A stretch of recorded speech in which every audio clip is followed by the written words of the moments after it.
All right, apologies for that, but we are back now. Except for the fact that where did I link my controller? Over here. I swear to God, I will be more ready for stream next time. I thought I was, but apparently not. So, we are back on the house in Fata Morgana. We are on our third door, I think. Yeah, I think number three. And things have gotten wild. I'm 100% into it. Can't wait to see where this goes. But yeah, exactly. I'm gone. Everyone gossip about me while my back is turned. All right, so let's do our recap really quick. Let's see. Uh, do, do, do, do. All right, we saw White Hair as Hotmaid took us to the third story and got to a choice point, choosing to sink into the darkness of the witch and starting Giselle's story. Giselle saw the angel in the house and was stopped by the Master Michael, who also has white hair. Michael also told her he has enough candles and oil and does not and to not need windows. I can read. We're starting this off really good today. Um, and told her she can sell some of his furniture if she needs money, but she should get out because of the cursed witch Morgana. Hot Maid's face turned into a spiral when we snapped back to reality. She dodged the question of how old the house is and showed us a painting to preface a story taking place in 1896 during the dawn of industry. We followed Jacopo, the new master, and his more ethnically diverse acquaintances, talking about business investments in railroads and ghost fucking. The use of explosives is killing off employees, but Jacopo is too racist to pull the brakes on this capitalism train. Yeah, let me just say, Jacopo's not my favorite, and I'm kind of rooting for whatever happens to him. Hot Maid thought the lively bustle of the house was shallow. Then Abby showed up as Jacopo's abused wife, bringing tea, asking to spend time with him. Hot Maid is surprisingly vocal about how much she disapproves of Jacopo's treatment of Abby. The other maids also bully her, but Jacopo's old friend Maria stood up for her. Behind closed doors, Maria is much more informal with Abby because they're sapphic besties. I am, you know what? Like, go Maria. I'm rooting for you, girl. I don't know if you actually are interested in Abby, but if you are, go for it. You deserve it. And 1800s lesbians. Hot Maid dodged the question when we asked who the real head maid is. Maria flirted with Abby, then asked for her favorite tea, for her famous tea, and asked why she doesn't get a divorce. Abby talked about how he used to be a kind man. Their marriage was arranged after her family ran out of old money in their homeland, and he tried to give her a good honeymoon vacation. Ish. Um, let's see. She asked him to show her around town, during which he ranted about the values of bootstrap capitalism when he noticed she felt pity.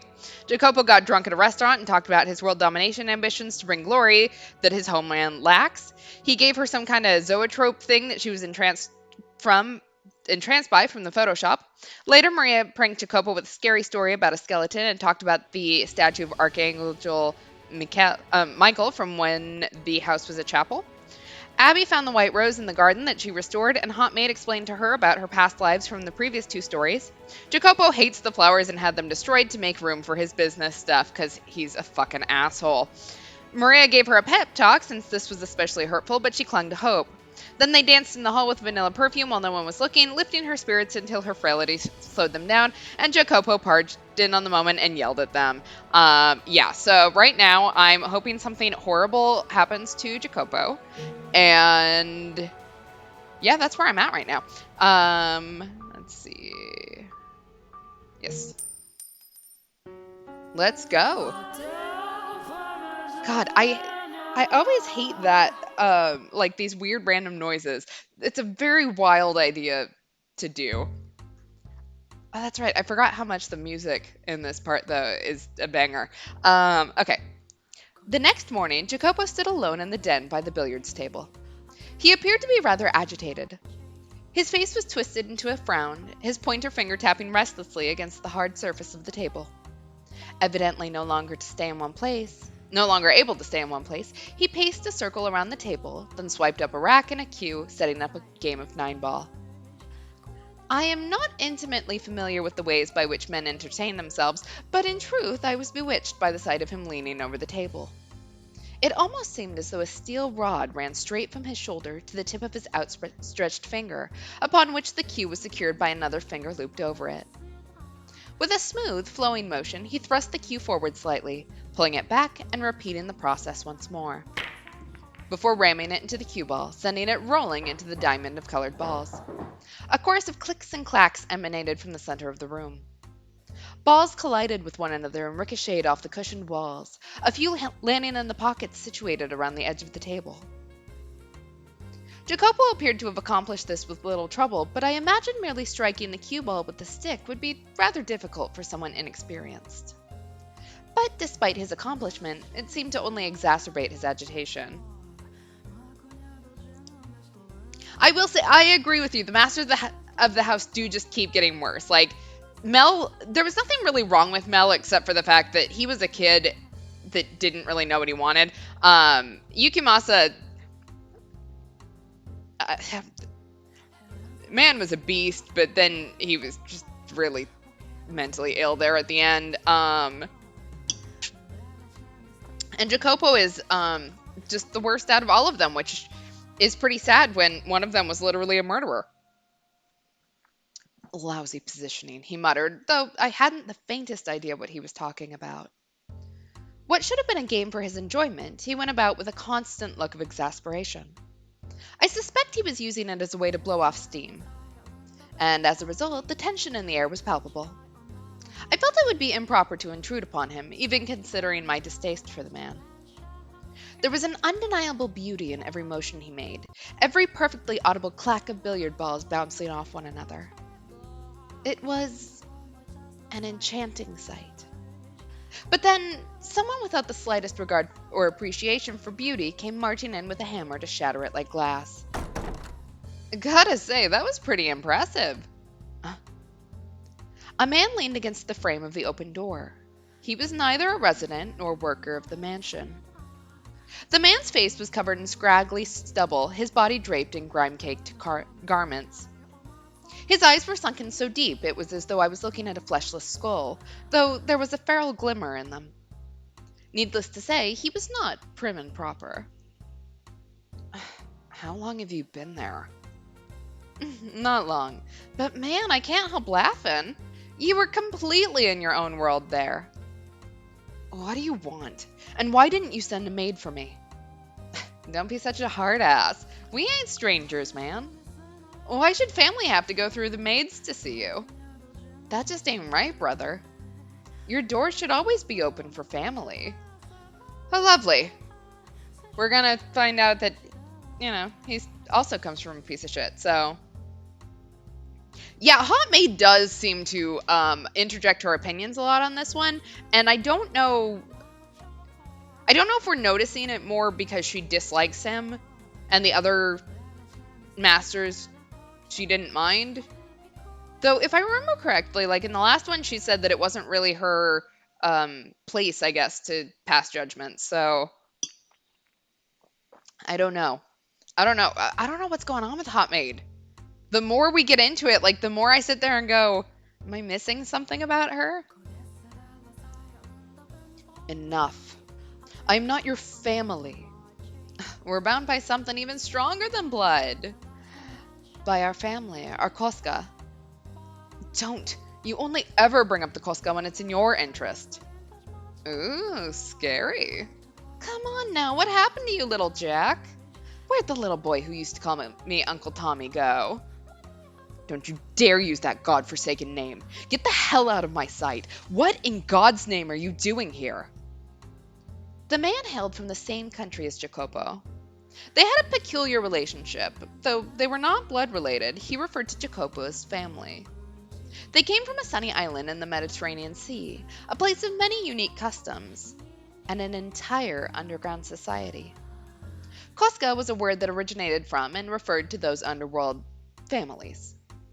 It would be another 30 or so years before organizations like theirs received much public attention. At the time, they were not widely known. Just a short step into the future, and they would grow so powerful the very mention of them would send a chill through the room. Yeah, his Ohana. Ohana means family. Family means nobody gets left behind or forgotten, even Tommaso. Hey now, that's no way to talk to a fellow Berzatti. You're on the short list to become the next capofamiglia. We respect our brothers. That's how we operate. I could go home and say you threw me out of your house. How'd you like those rumors to spread? The soon-to-be Capofamilia wouldn't even listen to a little request. I very much doubt anything you said could damage my reputation. I ain't been exiled yet, and as long as I'm still one of them, they won't ignore me. Oh, that's some mighty fine-looking whiskey you got there. Don't mind if I do. Nothing here is for you to drink. Booze is my lifeblood, man. No love for a brother? You, you worthless leech. It surely won't be long before you find yourself in exile. If you're lucky enough to get off the hook with just exile, that is. A child could snap that scrawny neck of yours. Yeah, that's pretty big words from you, Jacopo. If I'm gonna go, I'd rather go tied up, tortured for days, covered in tiny little cuts from head to toe. You sick bastard. You disgust me. Call me a carnal adventurer. I despise the mundane. Last thing I want to go out is like a wet fart. Is this what you came for? To waste my time with your insipid nonsense? Oh, hardly. Surely you have an idea what I'm here for. How much I need... You damned maggot. A worthless leech, a sick bastard, and a damned maggot. What other names you got up your sleeve for me? You son of a... Do you honestly think this is how you ask for a favor? I assume in the original this is mentioning Yakuza terms, but also I can't remember what the Italian term for it is, so in my head I keep calling it Yakuza and hoping that it's going to come to me. Yeah, carnal adventurer, man whore. Honestly, horror should just be gender neutral. I'm about to go on a tangent here, but horror should just be gender neutral. There should be no man whore. Everyone's just a whore. Mafia, there we go. Thank you. All I could think of was Yakuza, and it's like, I know that's not it. You son of a... Do you honestly think that this is how you ask for a favor? Whoops. Excuse me.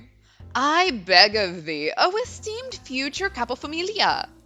I'm bone broke. Not even enough money to put bread on the table. Could you spare a little for a brother?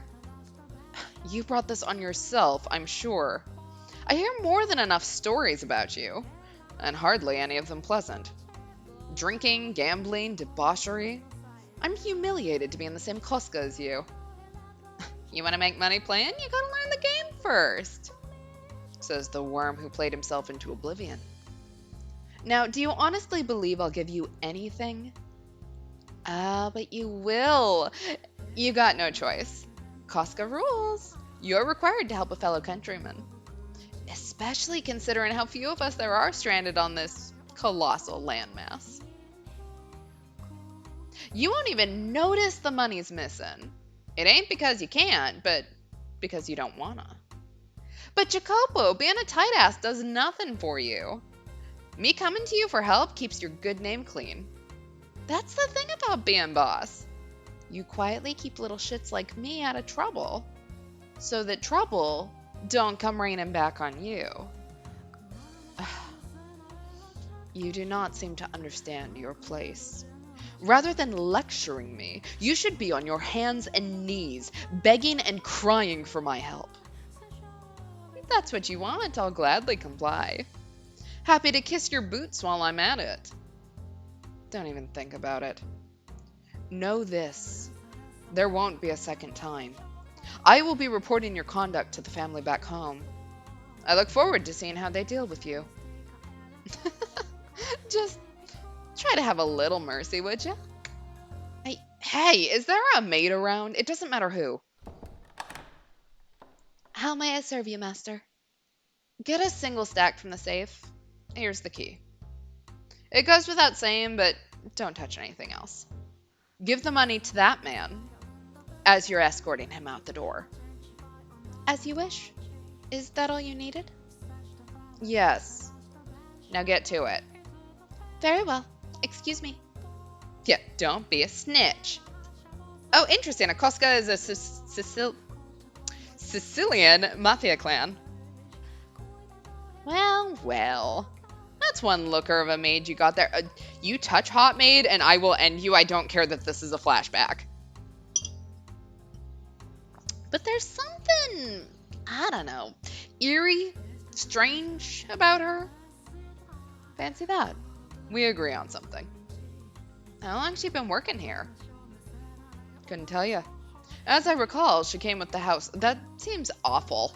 Like, I understand why she comes with the house, just based off of this whole story, but like, you didn't hesitate at the fact that you bought a person with your house? Yeah, Tommaso is a man of culture, but also hands off. Hot maid is ours to flirt with. And honestly, we're not even doing that much flirting, so. But still hands off.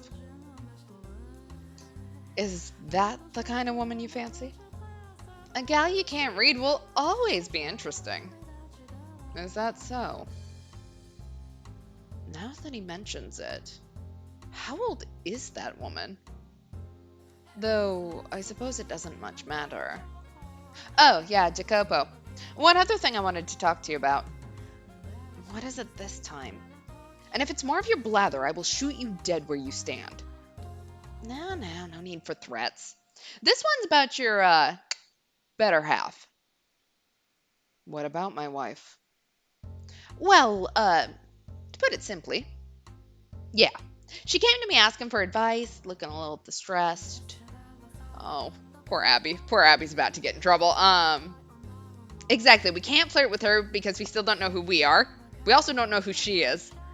Not that that's ever stopped us before, but, like, one of us should probably know who we are. But we can always appreciate her. My wife asked you for advice? Yep. From the sounds of it, you're pretty rough on the little lady. That just ain't right, man. You managed to snag yourself a broad that pretty. You ought to at least treat her a little better, you hear? Okay, I appreciate the message, but also, you don't have to call her a broad. The heart's in the right place, sort of. Yeah. She looks good with a smile. You gotta make her show it to you every once in a while. Why would she come to you about that? Don't ask me. Maybe she ain't got no one else to talk to? And, for whatever it's worth, I am part of the same Koska. Guessing she thought I'd get through to you easier? Really, you just gotta put a little more thought into how you act around her, and she'll be smiling for you like always. Oh yeah, I've got just the thing. Women love this stuff. I'm sure she'll be thrilled. Is that perfume? Haven't you heard? Everyone's talking about it. I'm a big fan of the stuff too. It smells great.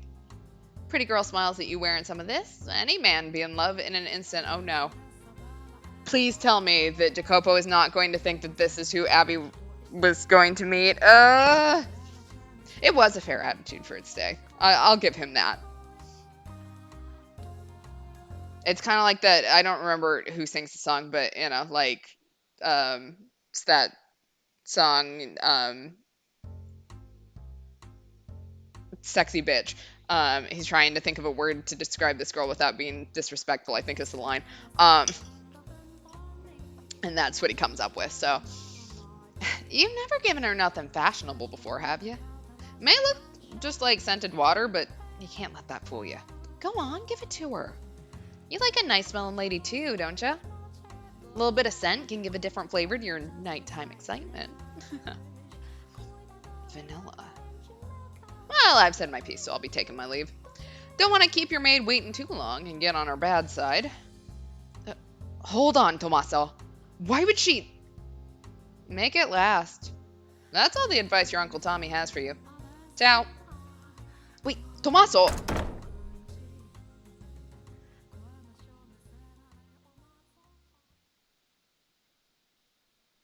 I don't know what it is about this sprite. I didn't think he was like particularly attractive in the previous sprite, but there's something about this one that it's just very aesthetically pleasing. I don't know if it's like the pose or anyways. I could go after him. Be a simple task to catch him, grab him by the neck, make him tell me. Tell me where he spoke with her and what she told him. But why? Why will my legs not move?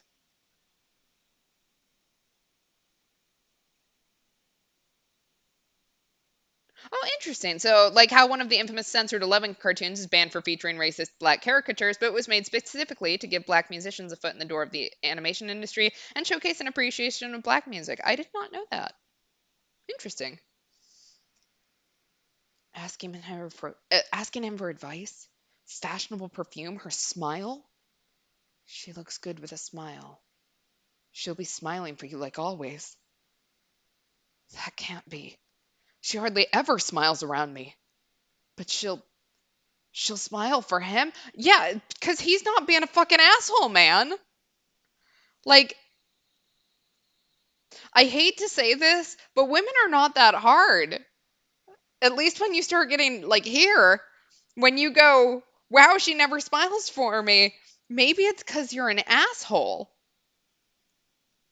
That's a good point. The pose reminds us of a Helsing art style. It does kind of, I can see that. Last night, when she was short of breath, having such a grand time wearing that perfume, getting ready to leave the house, just who was that smile for? God damn it! Don't you think I'll let you run free any longer? Oh, yippee. Can't wait to see how this spirals. I didn't want to be right on this one. His eyebrows were furrowed, creating deep creases on his forehead. Several servants stood off to the side, watching their master attentively as he stomped past them down the corridor. However, no one said a word to him. Had I not been preoccupied attending to his countrymen, I likely could have prevented it. The look on his face would have made it obvious something bad was about to happen. Oh, I don't want to see Abby. Exactly. Making people smile is really not that difficult if you choose to put happiness into the world. If you're an asshole, you are not putting happiness into the world. There's enough bullshit in it already. Something that would serve only to further her misfortune. She was already in a less than ideal situation, and it was perched on the edge of a hill, soon to begin rolling down into even worse territory. Oh, Jacopo, what's the matter? If you wanted to visit, you could have said something rather than coming in without knocking. Is that really necessary? Pardon? Oh, no. Oh, okay. Is there something you so desperately want to keep from me that I must knock before entering? That I should have to let you know in advance that I'm coming? What? What are you? Well, is there? You went to talk to him behind my back, I'm told. What'd you tell him? You moaned to him about my behavior? I mean, she should. Because obviously this isn't it, man. Exactly, Jacopo. If Abby isn't cheating on you with Maria yet, this is only going to push her further in that direction.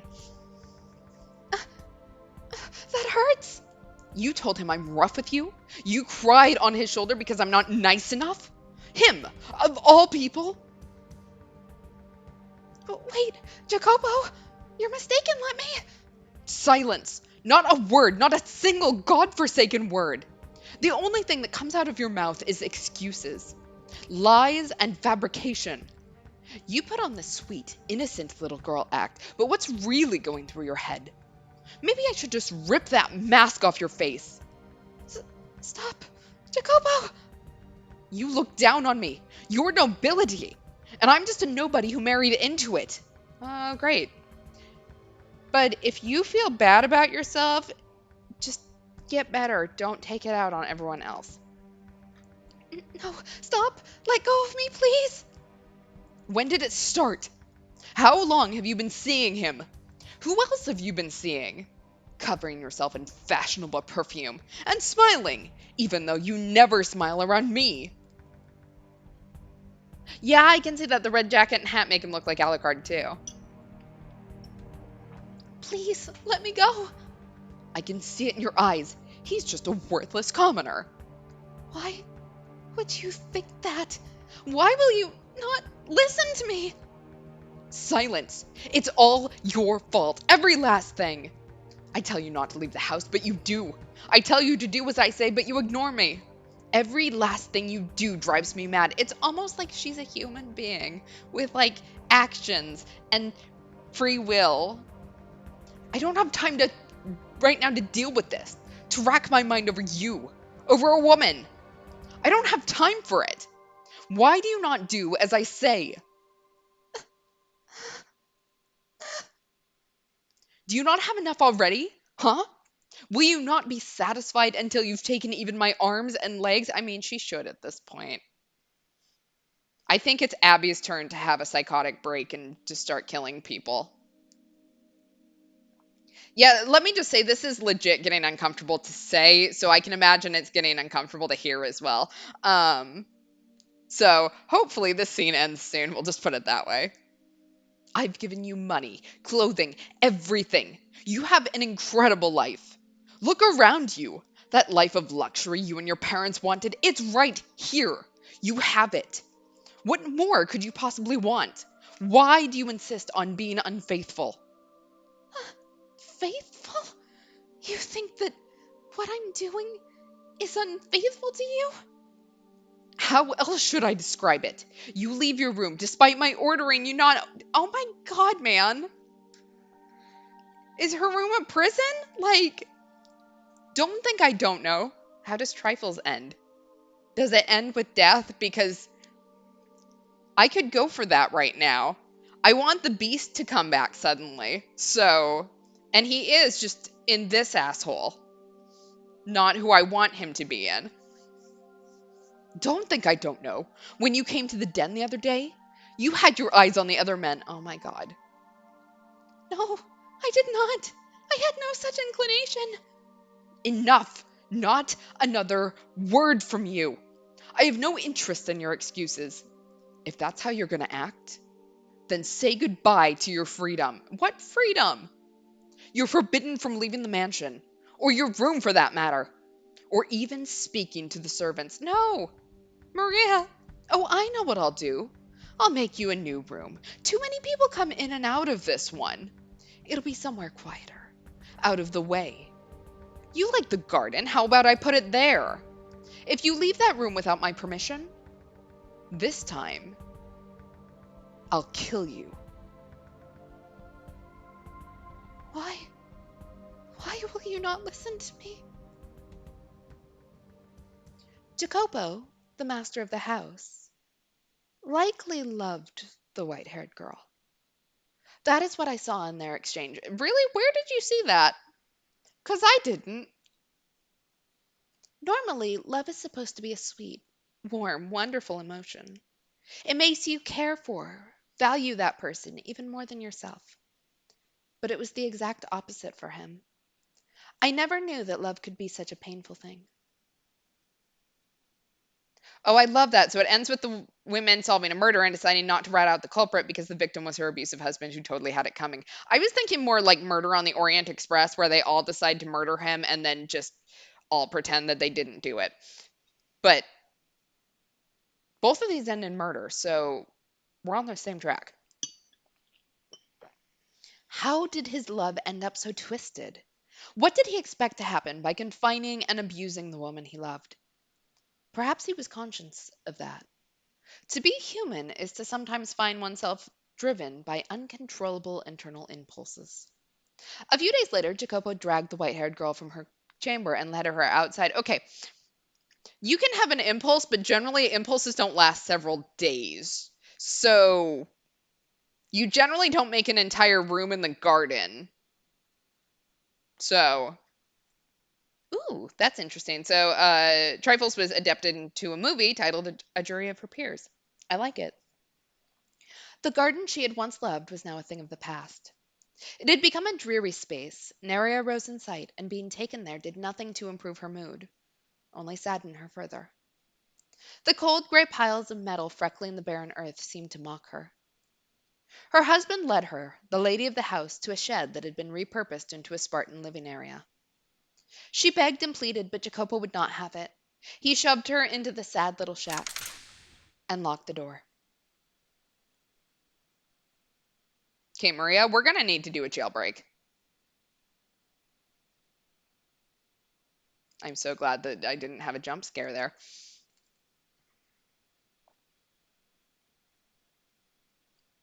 Is that the shed? Because that's a legit log cabin. Like, I was thinking one of those like sad little tin ones that you can buy pre-made at Home Depot. How how did things end up this way? Why? All I wanted was to go back to the way things used to be. For us to be able to smile around each other.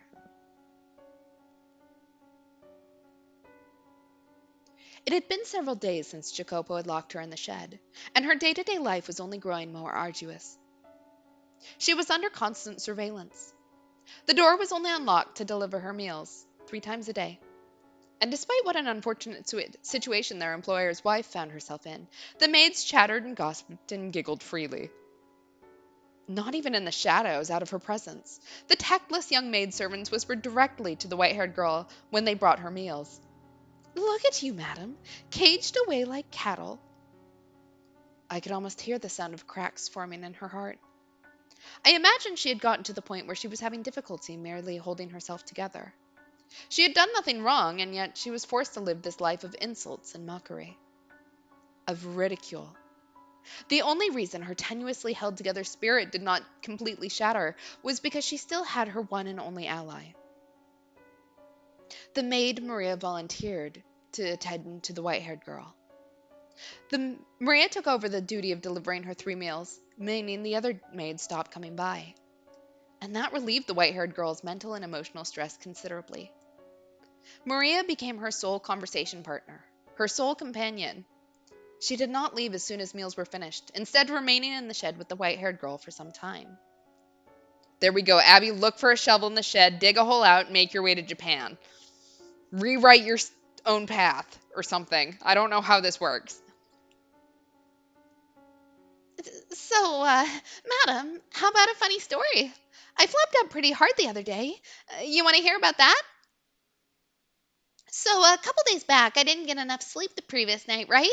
I'm helping out in the kitchen, half awake, plating up some food. And when I go to bring it out to the guest, my heart about leaps out of my mouth. Guess why? What I thought was a plate was actually an ashtray. Man, I was sweating like a pig. The guests didn't seem to notice, but the other maids were pale as ghosts the entire time. Just about everyone had themselves a case of the vapors. I got quite the tongue lashing at cleanup. Pretty funny, huh? Oh, did you? Sounds like it was a pretty bad day. Y- yeah. Hey, madam, I know there's not much point in telling you to cheer up right now, but I'm sure he won't keep you locked up forever. He's just a bit crabby for now. It'll be all right. Although, I guess this is a bit drastic for a temper tantrum, is it? Just a little bit, just a tad bit. Like, you get that mad, put yourself in timeout. Don't put your spouse in timeout. I'm sorry, madam. If only I'd pushed him a bit harder. If only I had a little more influence, you might not be in this situation. I thought I could be of some help, but I guess I'm not doing a great job of that. Of course not, Maria. You absolutely are. Just your being here takes a great weight off my shoulders. Exactly. It's been days. How many tantrums last that long? At what point does it stop being a temper tantrum and just become a character flaw? Still, though, I feel so worthless. Because I'm just a maid, I can't set you free. I mean, girl, you have a key. It's okay. I'm used to being imprisoned. What? What do you mean you're used to it? He never locked your door before. Uh, you're right. I'm not sure why, but I feel as though I've been in a similar predicament before, lacking freedom and contact with others for a long stretch of time. I'm sure it's simply the exhaustion getting to you, madam. No one should ever be used to living like this. Yes, I agree. And I pray things go back to the way they were soon. Girl, get a divorce. I am begging you. Your marriage is over, or it should be over after this. There is no coming back from this. Has getting mad at him never crossed your mind? Getting mad? Yeah, when he yells, you yell back. Let him know he's in the wrong. Never considered doing that? I I guess you're not one to get angry, madam. Which would mean you're a better fit for the Holy Mother than me. Oh, no. I do. I do sometimes get angry. To tell you the truth, it's almost always going through my mind how, if I did raise my voice, perhaps he would listen to what I have to say. But when I'm standing there in front of him and he starts shouting at me, I freeze up and end up not saying a word. I'm just such a pitiful woman. Everything about me. When I need to speak up most, to stand up for myself, I cannot. Oh, don't look so down. That's not a bad thing. It just got you in a little bit of a pickle right now. But I'll clear everything up with him, you hear me? In my mind, your modesty is a virtue. And the more I think about it, I can't even imagine you screaming. I like you better the way you are, reserved and ladylike. You can leave all the yelling to me. I'll do whatever I can to help you, madam.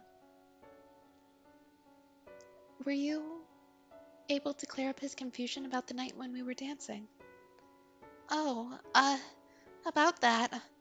Sorry, he just wouldn't hear it. I I see. But I'm not throwing in the towel. I'll keep trying as long as it takes. So,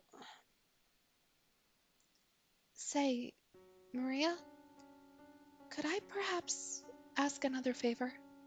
Huh? Yeah, sure, let me have it. I would like to write him a letter. A letter? To someone who lives in the same house? I mean, technically, we've got our own log cabin out here, vacation home, whatever you want to call it. So, Yes. As things stand, I cannot simply go visit him on a whim. And I feel as though I could calmly express on paper things I am unable to say to him face to face. I suspect I might have more luck that way. I also believe he would be more likely to maintain his composure reading my thoughts in a letter than hearing them from my mouth. With it, I can clear up all the confusion, and things can go back to the way they were. A letter, huh? Interesting. I'll write the letter, which I would like you to deliver to him. May I ask that of you? Absolutely, not a problem. Thank you, Maria. You are the only person I can count on, and I mean that. look, I'm all in for the lesbians, but I've suddenly got a really bad feeling about Maria, and I know, like, I am also missing that dynamic where Bestia warned that he would kill her, and Abby just, like, calling his bluff. Like, don't get me wrong, she wasn't super, forceful in that one, but, like, she needs a spine in this one. Why? How did this happen? Why would she betray me? Oh my god, man. I wanted to give her a decently happy life. I didn't want to get violent with her.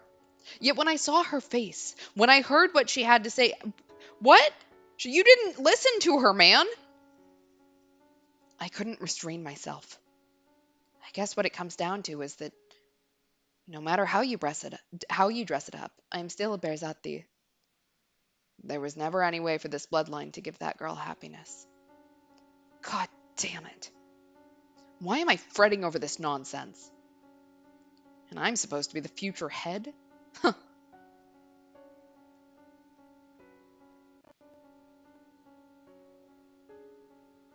An illusion. But they're dancing. They really are. And they look like they're having a wonderful time. Are you sure it's an illusion and not something else? To me, it does not seem to be. I cannot see it as anything but two tiny people dancing. That's how it works. Reach out your hand and try to grab them. You won't be able to. You're right. That's a shame. I didn't think you actually would. But it's the most precious thing. They look as though they're dancing atop my palm. It's almost frightening how much innocence rests within those hands. It's as if they've been completely cut off from all the world's filth. My hands, however, are soaked in blood. I fear that bringing her into my world may taint her. Am I capable of protecting this woman's purity? Why is it that women just always need protected? Like, maybe just consider being a decent spouse to her and it'll all work out. I have never seen The Sopranos, so I don't get the reference, but yeah, he's just not handling it well. And yet, as I watched her so joyously playing, I felt as though I had gotten close to her. I was the one being a child that day. Jacopo, it's me, Maria. Is it all right if I come in? Uh, Maria, it's fine. Come in. Alrighty. Color me surprised. I didn't think you'd let me in. Have I ever denied you access to my room? No, but you've been looking pretty glum lately. I've never exactly been a cheery man. True enough. I know you told me before not to talk about your wife, but I'm going to stick my nose where it doesn't belong today. There's been a lot of chatter among the maids lately about you getting rough with her. I mean, you've got the poor thing locked up in a shed outside. You're not leaving the best impression on anyone. You here to box my ears? I don't know. 50-50. The other half is I'm concerned about you. I know you're not the kind of man to threaten someone without a good reason. You're not. I thought you were friends with her. I am. And it hurts seeing her in so much pain. Then why has that not changed the way you act around me? I would think you'd be scorning me with the rest of the maids. Oh, I see how it is. You don't trust me. And we've known each other for so long. This isn't a question of whose side I'm on. You're in pain too. I can see that. You've always bottled things up, kept them hidden. You're too proud to rely on others. But you should probably vent to someone before it reaches the point where you no longer can.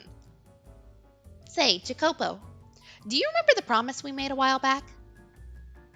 How far back? Back when you were still shorter than me. You were 14 and I was 12. I had to leave town and you came to see me off. Quite frankly, I didn't think you'd come. I was surprised, even if I didn't show it. Oh, are we going to get to see little Jacopo and Maria? Jacopo?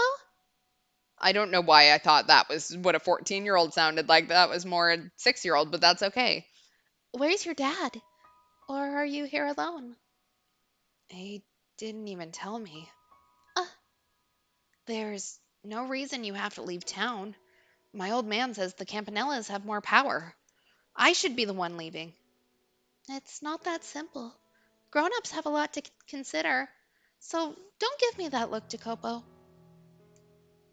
We were kids, but we'd both started to catch on to the situation with our families and to the bonds that land held on us. Although we didn't know any of the details at the time. My grandpa owned all the land the city was built on, but he was a very conservative man. He didn't try to spread his influence, instead opting to fortify what he already had. I don't know exactly when it first started, but organizations were used to administrate cities. And when we were kids, my dad was the capofamilia, and my grandpa his consigliere. I think I screwed that up. So hopefully we don't have to see that a lot. We're just gonna call him Grandpa. Um, But just because he was an advisor didn't mean he was powerless. While my dad made the decisions, my grandpa was the only one allowed to fight him on them. Your father was a capo di Cina that served under my dad. He wasn't especially happy about that. But parents quarreling doesn't affect their kids. Or at least that's what I thought at the time, and what you probably thought too. consigli- consigliere. I need to brush up on my Italian. It's really rusty. But there was still a chance we could be caught in the crossfire, so my dad decided to send me and my mom away. Off the island and to the north were, were some more prosperous areas. He thought that by sending us there, we could live our lives clean, regardless of where we came from. There's no changing what's in your blood, though. You could have told me, too. Or were you planning on leaving without saying anything? No, it was just all decided so quickly. Why do you sound so accepting? Adults have a lot to consider. You bet they do. But you could at least let them know you're opposed to it, Maria. But no, your tail went straight between your legs as soon as you were told. You just gave up and accepted it straight away. I thought you were better than that. You you think you think I don't know that? But I'll just be in my dad's way if I stay. I'm a kid, a girl. I wouldn't be of any help if something happened. And I don't want to need someone to protect me. I've never once thought of you as a girl. Hey now, that's mean. Oh geez, thanks, Jacopo. Now you're getting me all mushy too. If anyone should be sad here, it's me. I'm not sad. Oh really? You sure you're not actually torn that I won't be around anymore? You're a huge crybaby after all, Jacopino. Hey, when have I ever cried? And don't call me that. I made you mad. Short fused as ever, I see. You've got to learn to keep your head. You're a man, an heir to the Berzati family. Don't you lecture me. So pig-headed. You could at least listen to me this once before I'm gone. Hey, Maria, got a little time to spare? Yeah, sure, but not much. The carriage is going to be here soon. Do you have enough for a trip to the hill and back? Yeah, I should have time for that. Because of our families, we weren't really able to get along with the other kids in the city, so we played a lot up at the top of that hill. It became kind of like our little secret lair. There was an abandoned house up there, I guess, an old farmhouse or something, and kids love that sort of thing, you know? We called it Casa Nostra, our home, and we pretended it was actually ours. We drew circles on the wall in chalk and used it for target practice. We brought up a bale of straw and used it to make makeshift beds. When either of us got into fights with our parents, we'd stay the night here instead of home. In retrospect, I'm sure they knew where we were going and just let us do our thing. Oh, yeah, there was this one time we were playing and a huge storm rolled in, trapping us up there. The wind wasn't just howling, it was screaming bloody murder. It was blowing so hard I thought the house might fly away. As I recall, you were crying that night. Hey, Nero! You here to see me off too? Aw, there you go wagging your tail with that dumb look on your face. You have no idea what's going on, do you? It wasn't just the two of us who had made Casa Nostra our home base, though. There was one more, a stray black dog. I'm pretty sure it didn't actually have black fur, though, and it was just really, really dirty. Of course he doesn't. He's a stupid animal. Oh, don't talk about him like that. He's one of us. What were you planning to do about Nero? Just leave him behind? Nothing else I can do. Can't bring a dog in the carriage. Besides, you're here, so it'll be fine. You take care of Nero, okay? He doesn't like me. You're the only one who can take care of him. Maybe so, but I'm not coming back. He'll starve to death if you don't figure something out. He's a puny runt. I doubt he could win in a fight for scraps. Come on, do it for me. You said you won't be coming back. Did you mean that? Are you absolutely never returning to this town? There's no telling what may or may not happen, so it's best not to get your hopes up. Better that than the pain of getting let down. Well, I've turned into quite the cynic, huh? Maybe if I'd been born into a more normal family, I'd be in my room in a pile of dolls right about now, my head in the clouds. I can't imagine you doing that, nor do I think that's normal. Well said. Hey, stop that, Nero! Quit licking me! That tickles, and you reek! Maria? Hmm? What is it? Come back. I don't care if you don't know when it'll be. Just don't say you'll never return. No one knows how things are going to end up. Maybe my old man will gain more power, or maybe yours will. If things continue as they are, it'll be your old man. Then, down the line, I'll work in service of the Campanella family.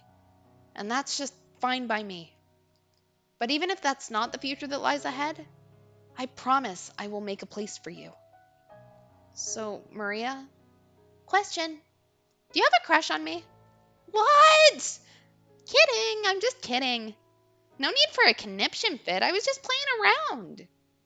Here I am trying to have a serious conversation, and then you listen to me. I don't have any of those, those kind of feelings for you.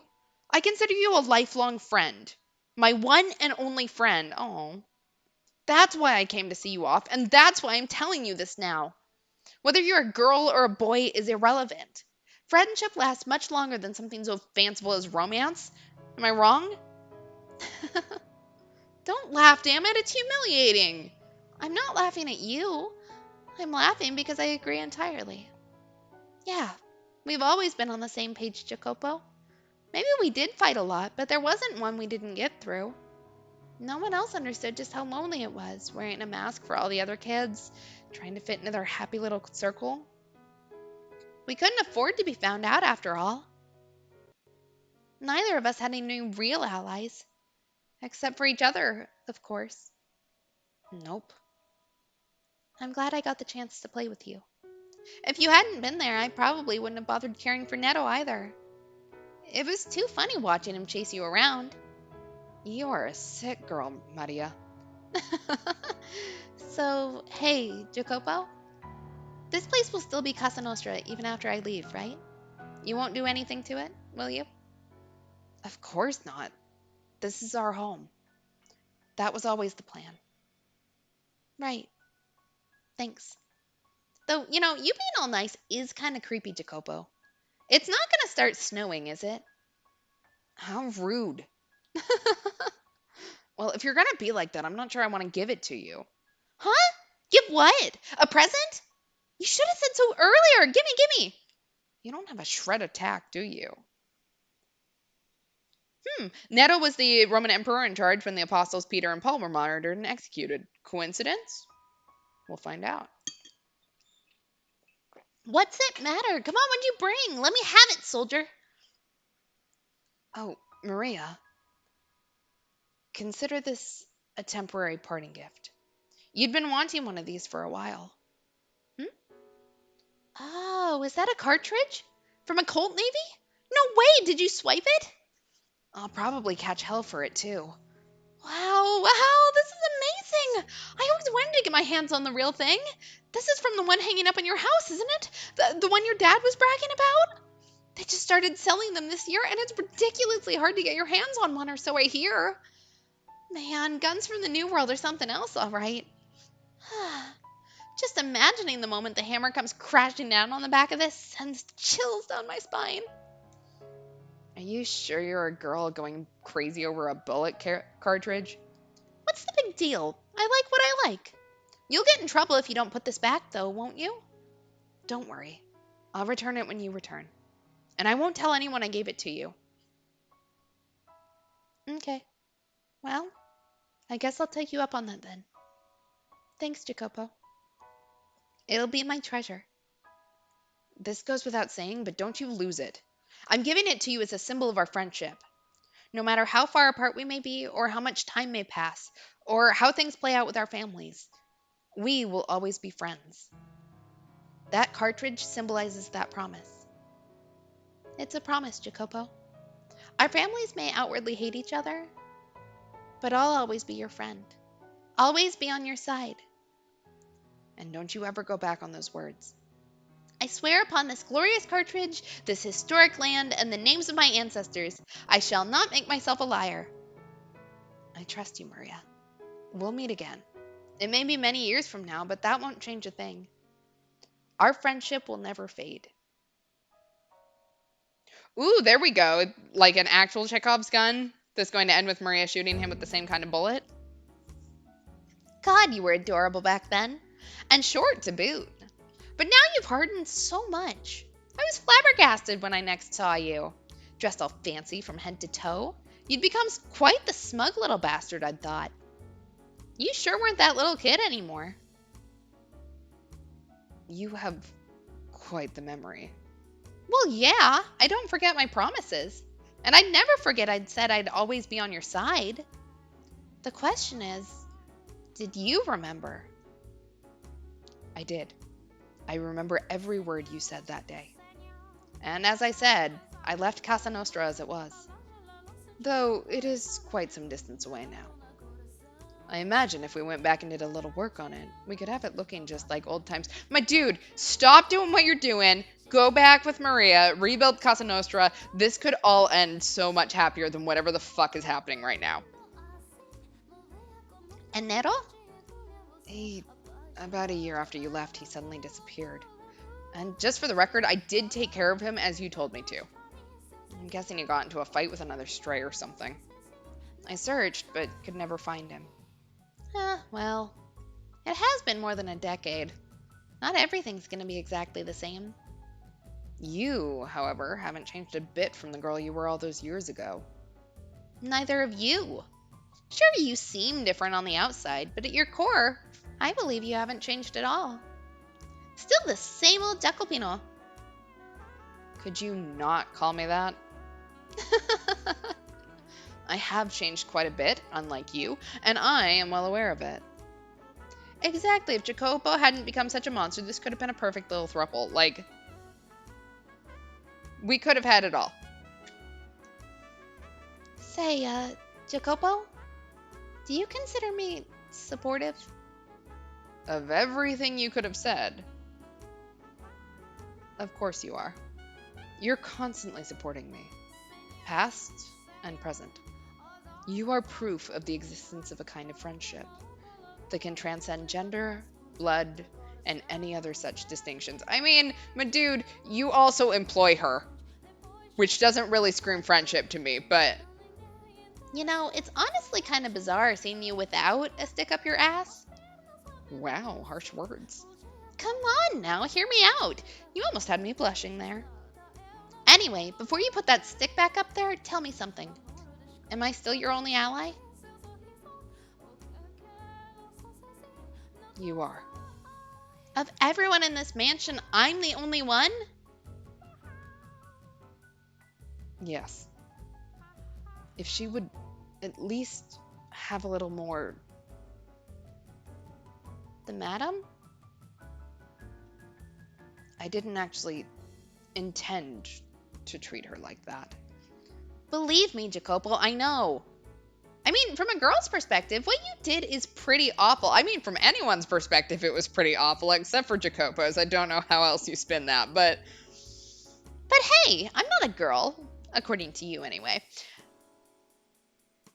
I will. I will always be on your side, no matter what. God, I feel as though I'm being consoled. That's what I was going for. I should have never opened up to you.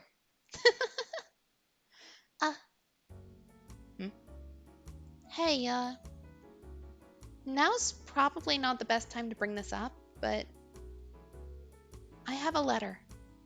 A letter? Written by the madam. Here. A letter? From my wife? Let me see it. Exactly. Intent doesn't matter. Impact does. And if you realize that your intent didn't come across, fucking fix it. Don't just leave her in the log cabin in the garden. Like, I don't know what to tell you. This doesn't seem that hard.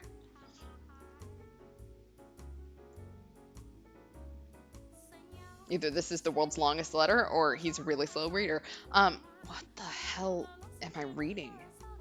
I was considering keeping it a secret, but having seen it, I thought hiding it from you might only hurt you more, so I decided it was best to show you. Who is this? Who is this letter for? It's as if... But... That can't... I love you? Who is she writing to? I don't know this man. Take a deep breath, Jacopo. and listen to me. The madam's having an affair. Oh no. Maria! Maria, what are you doing? Oh no!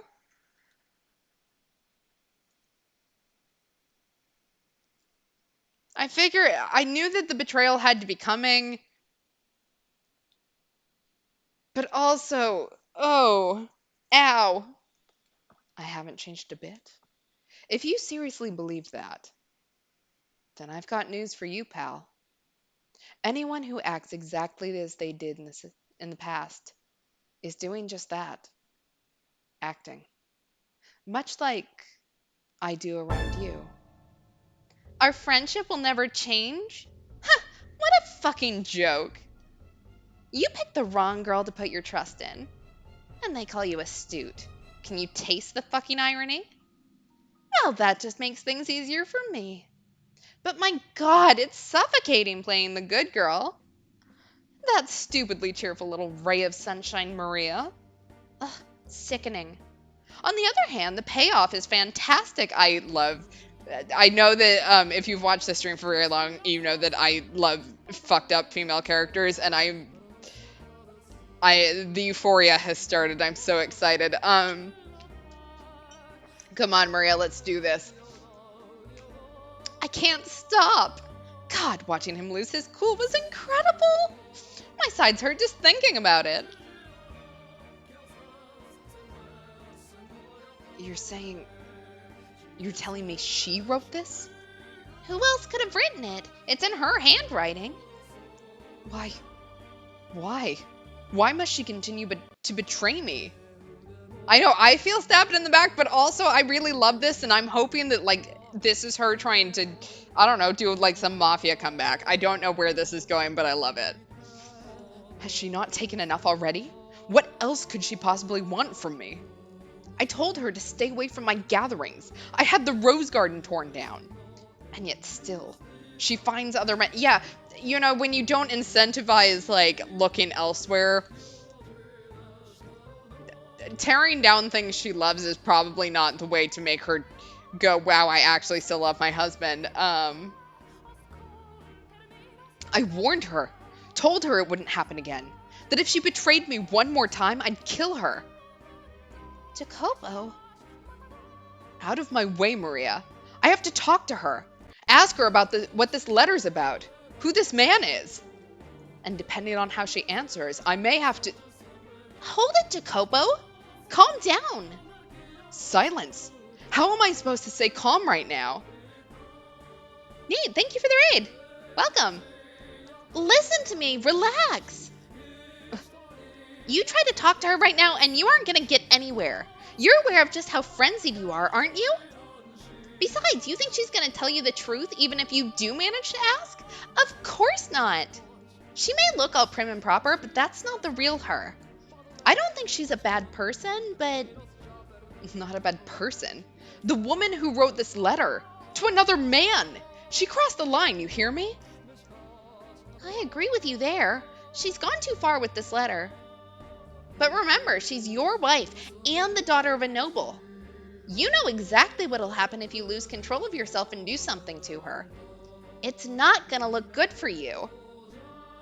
She may be nobility, but I have the Koska. We have our own way of taking care of these kinds of problems. Still, it's plain as day that it'll only make a bigger mess.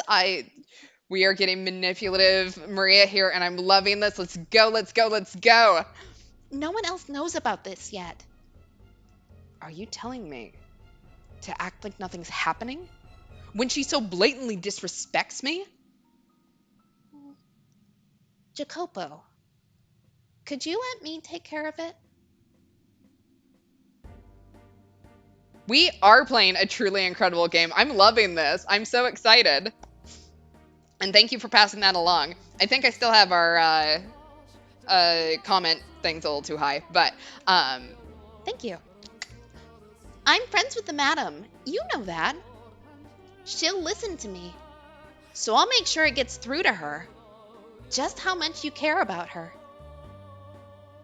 I couldn't ask you. It would be disgraceful. That's nothing to be ashamed of. What did I tell you? I'm on your side and you're on mine. We're in this together. You can ask me things you couldn't ask others to do. I have tight lips.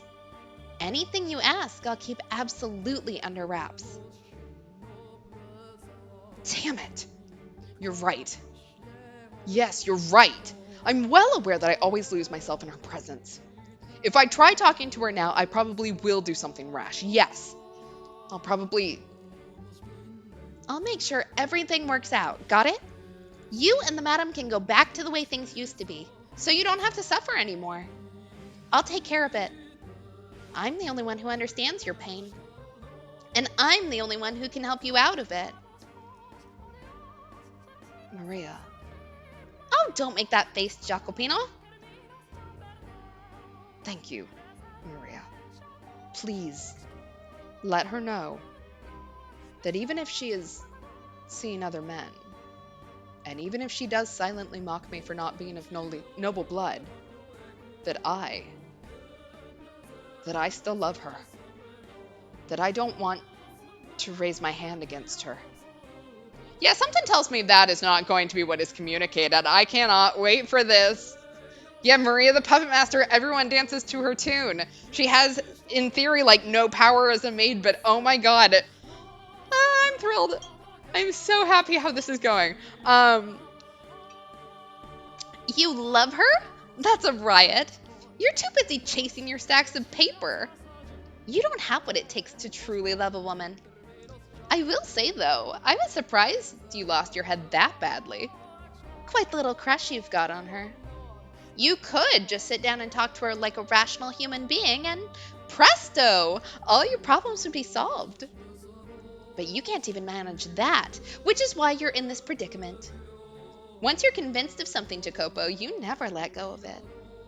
And she's too timid to speak up for herself. Sorry, madam. I got nothing against you. I just didn't expect things to go quite this well. There's no stopping now. Not when I've got this much momentum. Also, watching a pretty girl like you break down gives me goosebumps. You're still convinced I'm the only person you can trust? All right, let's see what Maria's doing. How did he react to the letter? Well, yeah, about that. Would he not take it? Oh no, he took it. Just, don't feel too bad about this, madam. He said he's too busy with work and tossed the letter aside. I told him to make sure he writes you a reply, but he hasn't gotten around to it at all. I see. That's a shame. It kills me to see you like this, madam. I don't get why he has to be so heartless. Not even taking a little bit of time out of his day to read the letter you poured your soul into writing. It's unacceptable. I'm sure he really is busy. He did not throw it away, though, did he? I imagine he means to read it when he has more time. Oh my god, Abby, please. These two people cannot communicate, I swear to god. Madam, after everything he's done to you, you still think he means well? I have faith. My timing was poor, that's all. I believe in him. I believe that the day will come when he gives me his attention again, as he did before. Madam, so could I ask you to believe with me, Maria? To have faith that he will once more show me his love? And that mine will reach him. Something tells me that it will all work out if you pray for it. I don't know, I'm in my gaslight gatekeep girl boss phase, and I'm hoping Maria wins. I don't know where this is going, but I'm all for it. Let's go. Yeah, okay. If you're fine with me praying, I'll pray. I'll get down on my knees for you, madam. I'll have faith. Thank you. I would like to write another letter. When it is complete, could I ask you to deliver it to him? I'll give him as many as you want. as many as it takes for you to get through to him. You really ought to learn not to be so trusting, madam. Take a real close look, and you'll see exactly who it was that ground your happy little life into dust. Thank you, Maria. I'm the reincarnation of the Mother of God.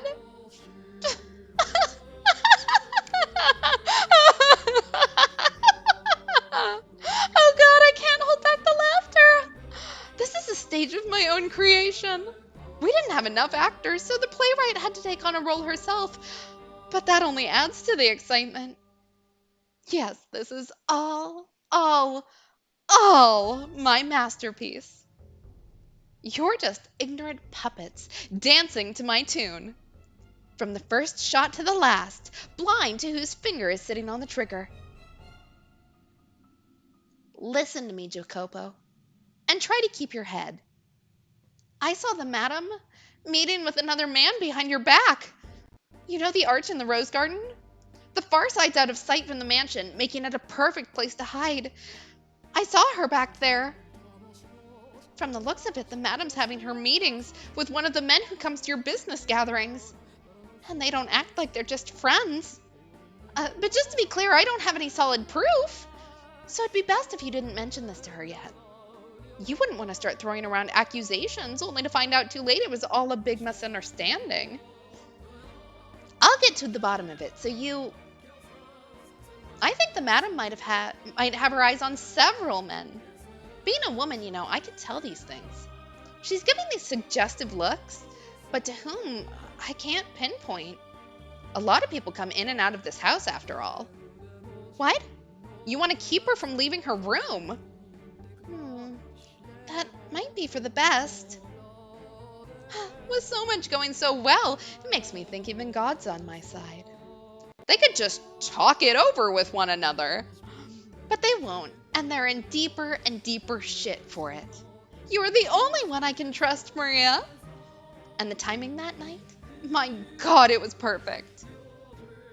This is like if a rom-com actually went badly. Like, it's the whole miscommunication trope, except for the third person is just fucking up, and I love it. Yeah, we still haven't gotten Abby's actual name. We know that she has a name and that it's staying the same because Hot Maid said that it was, but yeah, I have no idea what her actual name is, and for now, why it's relevant, because I'm gonna guess that we haven't heard it yet. I don't know. We'll find out. Hey, Jacopo? I could just be misreading her, but something seems off about the madam. Like she's been on edge or something. I tried to egg her into revealing what's going on, and she let slip that she might be going out somewhere tonight. She's not going with you, is she? You were going out to survey a construction site today, right? Then I'd suggest you get that taken care of quickly. A dance? At this time of night? Yep, and since it's so late, no loud music. All you get is a little whistling, courtesy of me. But this room is too small for... We'll use the Great Hall. Wouldn't that put us in everyone else's way? He would probably complain about the noise, too. No need to worry. Jacopo's out inspecting some factory or something today. After that, he's got a meeting, so he'll be staying the night elsewhere. I thought you would not be back until tomorrow. And how would you know that? No, forget that. Does my staying the night elsewhere have any effect on you? You were just waiting for this opportunity, weren't you? No. What would I possibly want you out of the house for? I'm sure you know better than anyone. Huh? What is that smell? Perfume? When did you get perfume? And I have to say, you seem to be having quite the time. Look at you. You're out of breath, red as a beet. I made the right decision coming back. Where the hell were you going? I'm sorry. This is all my fault. If I hadn't asked you to dance, and me bringing the perfume only made things worse. No, you need not feel bad about anything, Maria. Everything you did was with my best interests at heart. She doesn't even suspect me in the slightest. And I was able to put that perfume to great use. That money-sucking leech Tommaso showed up at the perfect time, too. I'm pretty sure that's when Jacopo started getting actively violent. A jealous man is a wonderful thing, always imagining the worst and making matters worse for it. Yeah, I mean, I've kind of gotten attached to the name Abby now. You're probably right that it's likely Morgana, but we've been calling her Abby for this many hours. She's now Abby in my head. Wow, is that you, Tommaso? It's been so long. What brings you here? Ah, looky who it is. Little Miss Campanella. There's a surprise. Didn't expect to see you on this side of the Great Blue. Oh, I've been giving Jacopo a hand. Huh. Well, color me impressed. After what happened, I would have thought you'd want nothing to do with him. That was between our parents. Jacopo didn't have anything to do with it. Well, would sure be nice for all you younger generation to go through life without nothing to spark that kind of powder keg. Not that it's my place to talk. No need to worry yourself about any of that. So, what brings you here, Tommaso? I'm a little, you know how it is. Having a bit of trouble staying afloat. Ah, I see. So you're here to beg for offerings? Pretty shameless, Tommaso. No point in having shame if it ain't making money. Toss that out with the chamber pot. Hell, might make things easier if I just quit being human altogether. Are you that hard for cash? Unfortunately.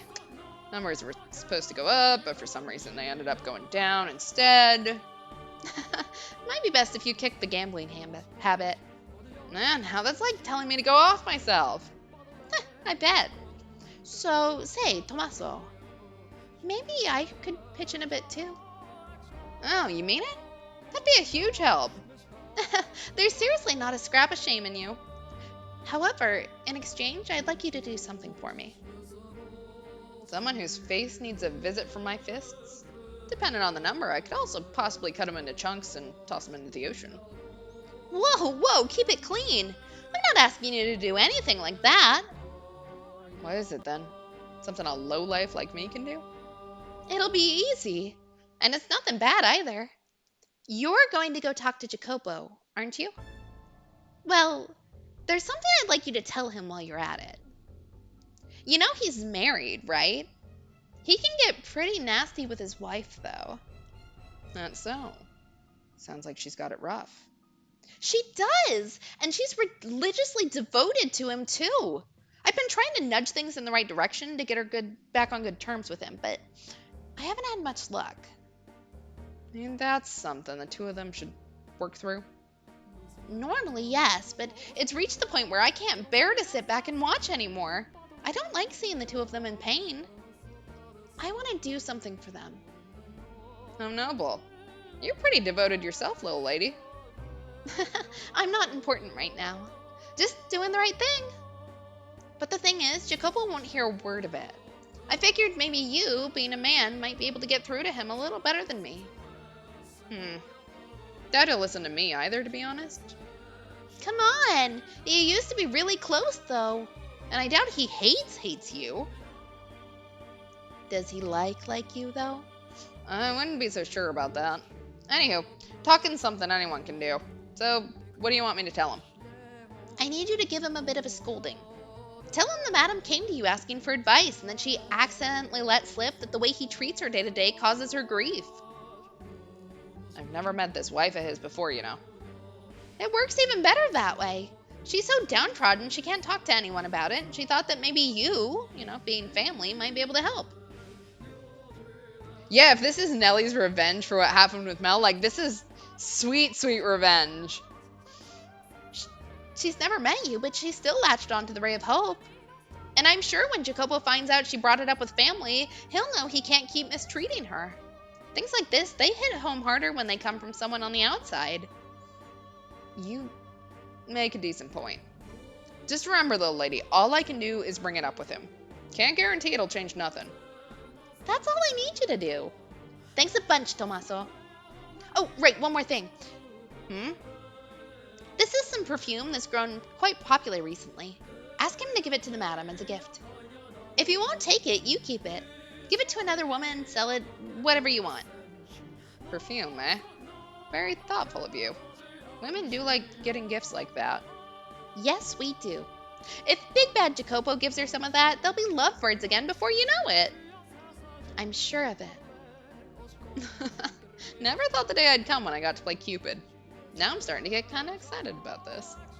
Stay focused, Tommaso. And thanks. Also, you didn't hear any of this from me. I'm fine just pulling the strings from the shadows. Their relationship's in complete shambles. And Jacopo still insists he fucking loves her. And the madam said she still believes in him. Seriously, how stupid can you be? Poor Jacopo. Poor madam. Now then, let's see where this boulder rolls to next. And how far it keeps rolling. Naturally, I will be nudging it along its way. All right, come on, Maria. Because after all, a play lives or dies by the director's hands.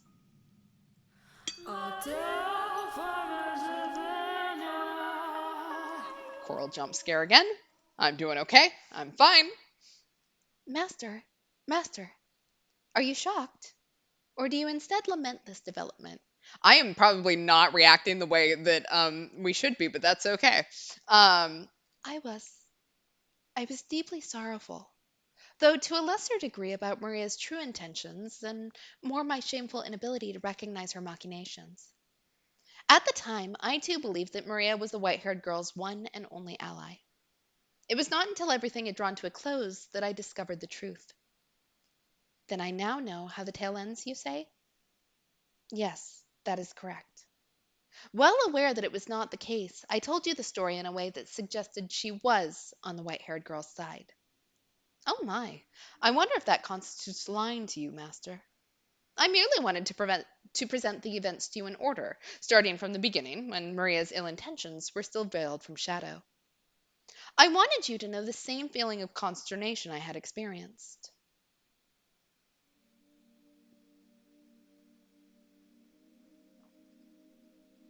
Poor Abby.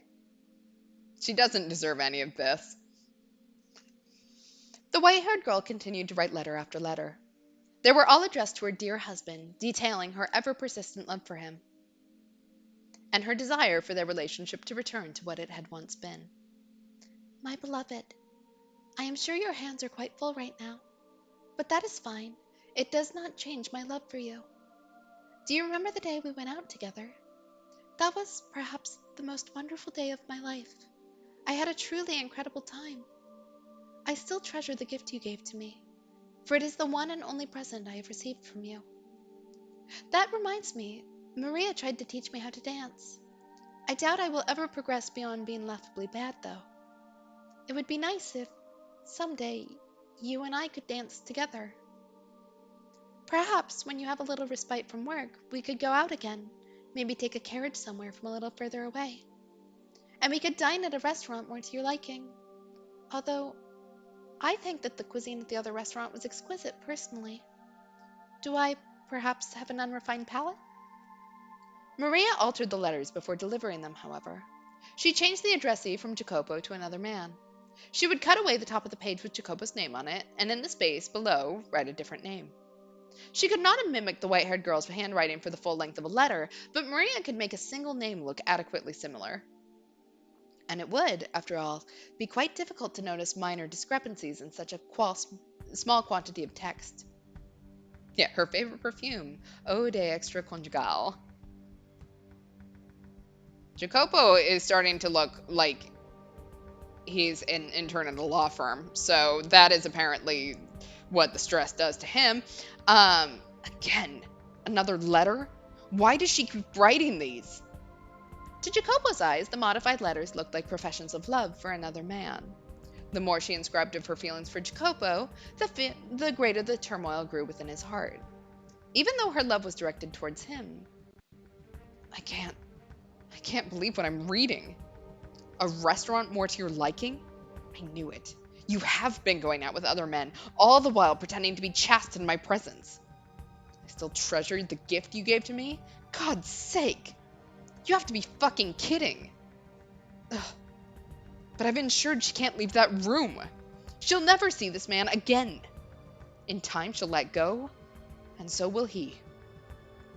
Listen to me, resigning myself to the hope that everything will fix itself. How did I end up like this? Such a pitiful man I've become. On the surface, Maria acted quite heartbroken at the sight of their suffering. But when she returned to her room, the walls echoed with her cackles. She derived a great deal of entertainment from their squirming. The more they writhed in anguish, the deeper her satisfaction grew. And both the white-haired girl and Jacopo continued to place their confidence in Maria, the one responsible for everything. The white-haired girl had never possessed a sense of distrust, and so she took everything Maria said as truth, continuing, in her agony, to write Jacopo letters. Letter after letter after letter. My beloved, are you still tied up with your work? It has been some time since we last saw each other, so I know not what you've been doing of late. I only hope you remain in good health. I would, if possible, prefer to tell you everything in person, but I do not have the courage, so these letters are my only option. Am I adequately expressing my feelings? My love for you? If you have the time, I would appreciate a response. There we go. How is she even having affairs when I have her locked up in a shed? I won't investigate further. I'll just assume she's got magic. She's a witch. You're never going to get a response, though. Not as long as I'm intercepting them. There's no way I'm allowing these, or your love, to get to him. I could just stop reading them. It would certainly make things easier. But if I don't, my imagination will run wild, fantasizing about her writing to this other man and what she might be putting in her correspondence. I'd be better off knowing the truth and torturing myself with fantasy. It's the better option. Jacopo accepted every letter Maria delivered, without fail. He would merely nod as he accepted it, his face contorted in discomfort, and then pore over the text when he was alone. I assume he did not want her to see his heart sinking into darkness. Had he put his trust in his wife rather than Maria, he would have almost certainly been able to realize the letters were directed at him, despite the altered recipient name. Everything she wrote about concerned him, after all. How could someone who had lived as isolated a life as her have so many identical experiences with two distinct men? I mean, we are talking about her having a whole, 3 experiences with him so far, so it's not completely out of the idea, out of the realm of possibility. Oh, I don't like that. Chat says he's going to burn down the shed with her in it, and oh, I don't like that. It would kind of fit, though. I don't like that. Why could he not find it in himself to trust her? Perhaps doubting her was simply easier. If you were in his position, would you trust her? Would you maintain faith in her, the woman who had waited so long? Would you believe the feelings she professed for you were genuine? She continued writing letters, day after day, week after week, without hiatus. She had, by and large, run out of things to say, but that did not put an end to her letter writing. She simply repeated what she had written before. Nevertheless, they did not see one another in person. The white-haired girl, forbidden from leaving her shed, could only wait for her husband to pay her a visit. My beloved, there's a little bit of fog out today. Weather like this reminds me of my home country. I was born on an island perpetually covered in a thick fog. I'm not saying I would like to return, but thinking about it does make me feel rather homesick. Does that happen to you? That reminds me. Aside from that one time, you've not told me much of your homeland. It would be nice if we could pay it a visit together sometime. Speaking of which, before I left, an exhibition of some sort was held there. I was unable to attend, but perhaps you had the chance when it was near you? I imagine you would have, with your interest in new technology. Next time you have a chance, I would enjoy hearing what they had on display. An exhibition? Oh, that's right. There was one. It was a year ago. Got quite a bit of attention since it was supposed to have been held in Paris.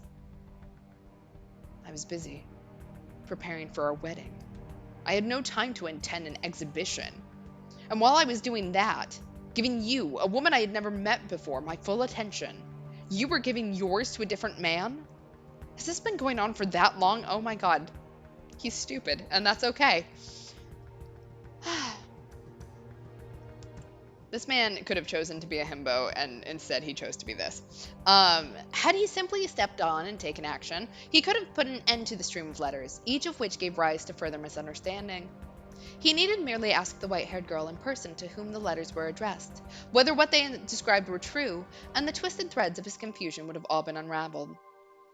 But he made no such effort, relying instead on Maria to serve as his intermediary. I feel as though I have now, at long last, come to understand just what kind of man Jacopo was. While he had a great deal of pride in his capabilities, he had far less confidence in himself as a person. If he'd had faith in himself, perhaps he could have put faith in his wife as well. Had his pride not been so twisted, perhaps he would not have been so afraid of being hurt. Indeed, he was afraid. Afraid of being rejected by her. Afraid to face a reality where his beloved partner scorned him. Where the woman he loved laughed at him disdainfully. Where she and countless others mocked him. The thought of it paralyzed him.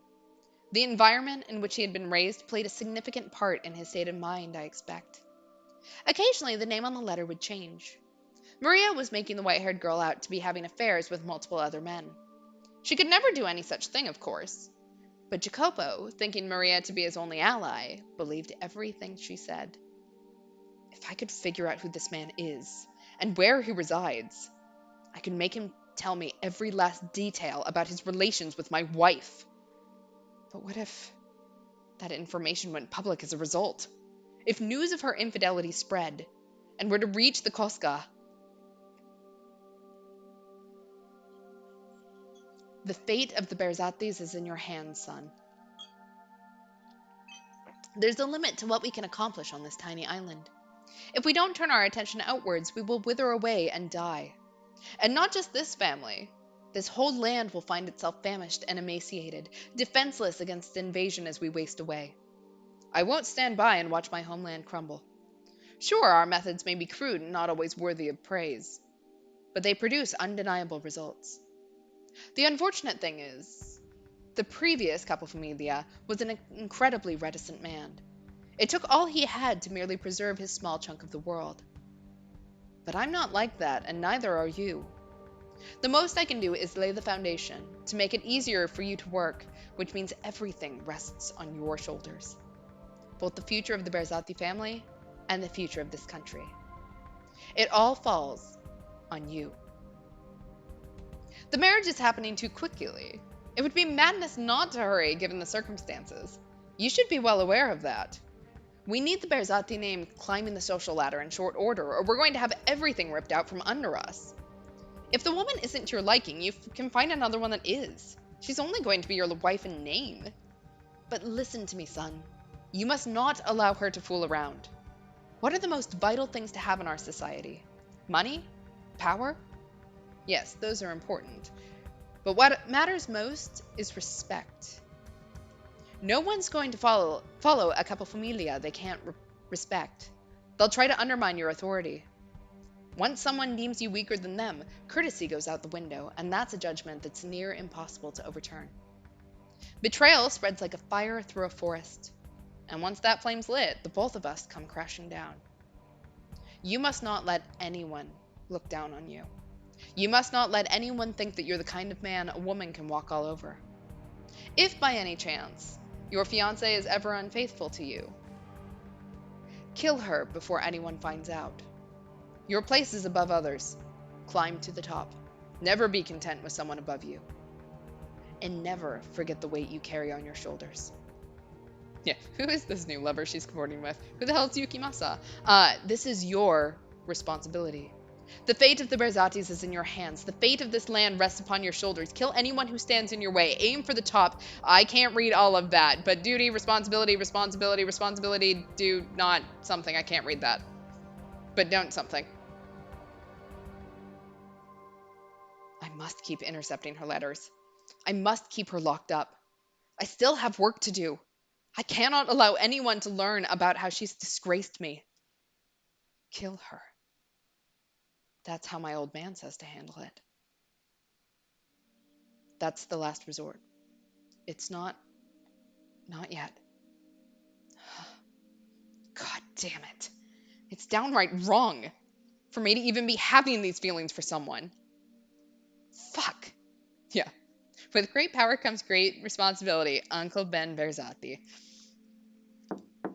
Master, your carriage is waiting outside. How are you coming along? Coming along? Oh, that's right. I had an inspection scheduled today. I'll be right out. Have him wait. Is something the matter, Master? You look a little hazy. I'm fine. If you're not feeling well, you should stay. I said I'm fine. It's not your job to try and infer my condition. Y- yes, sir. Damn it. Keep it under wraps. Act like normal. You can at least do that much, damn you. Take care on your trip, Master. Yeah. It's not the usual coachman. I also feel like I've seen him somewhere. Your fault. What? That we... Hey, speak up. Dai, Jacopo Berzatti. Eh? Master! Huh? There's a knife in your stomach! Thank you for stating the obvious. Oh God, someone, anyone! Silence. Don't make a scene. Call a doctor. Yes, sir.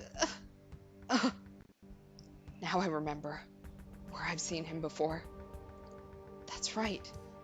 I put his factory out of business. I needed it out of the picture to expand my own business. Yeah, that's what happens when you make enemies. They try to stab you or something. I think.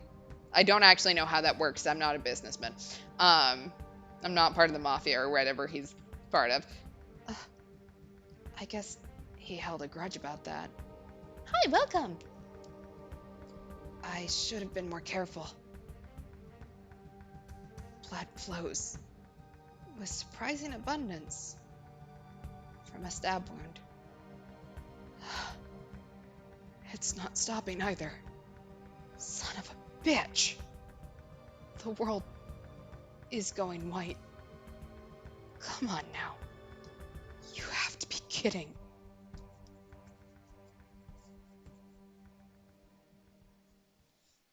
Is that going to be the end of Jacopo? I know very well what kind of man you are. You wouldn't hesitate to lead a blind man off a cliff if it furthered your own goals. You make money off others' lives.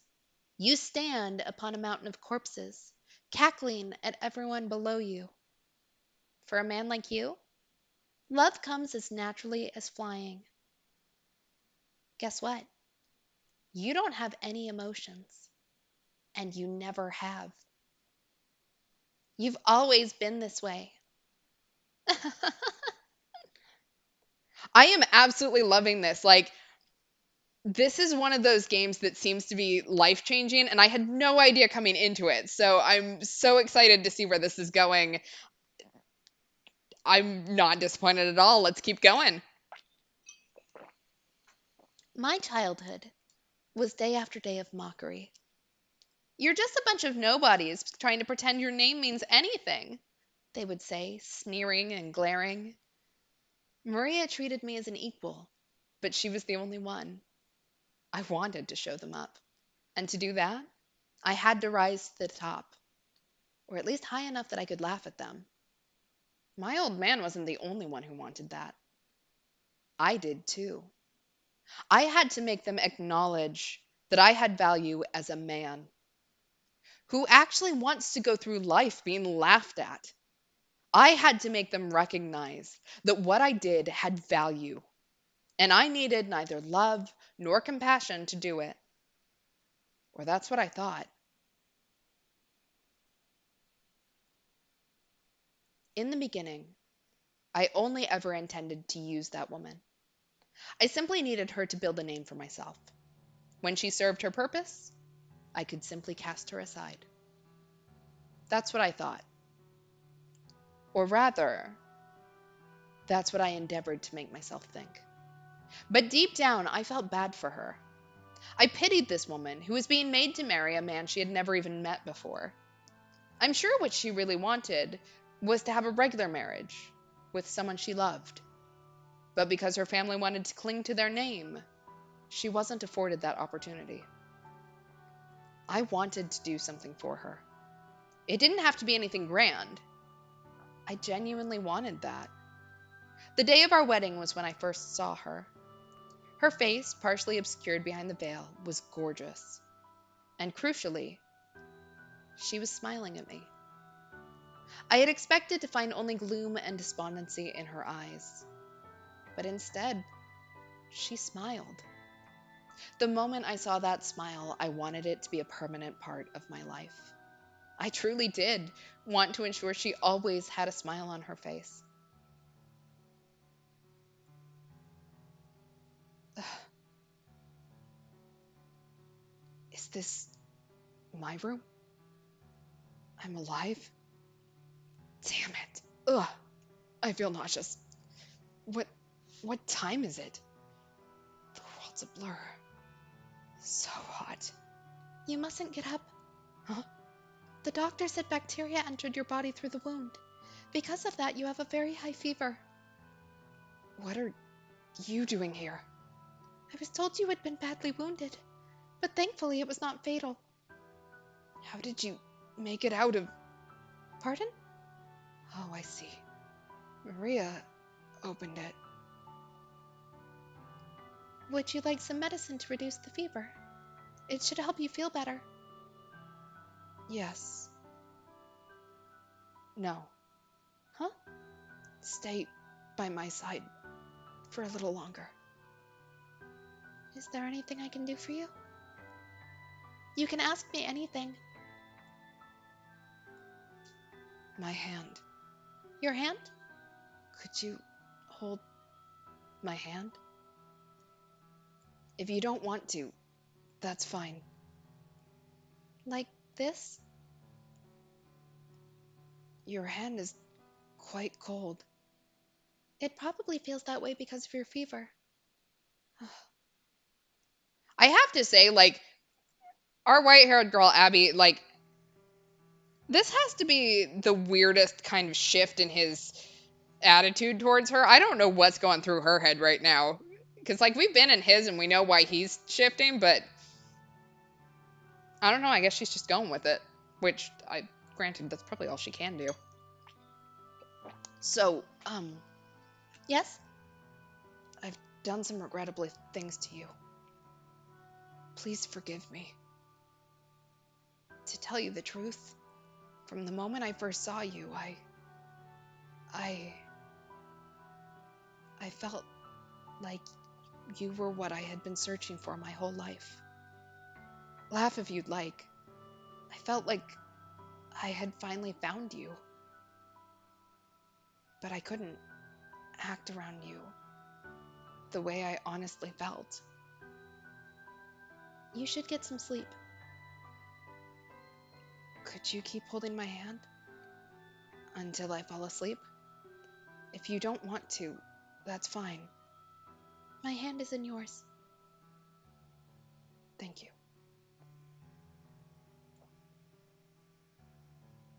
You appear to be quite delirious, Master. Those are things you should be telling your wife, not me. Well, that would be why Abby wasn't sitting there going, "What the fuck?"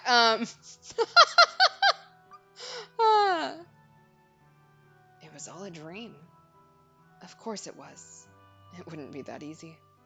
And she would never come to my room. She's involved with other men. Jacopo, may I come in? I have another letter.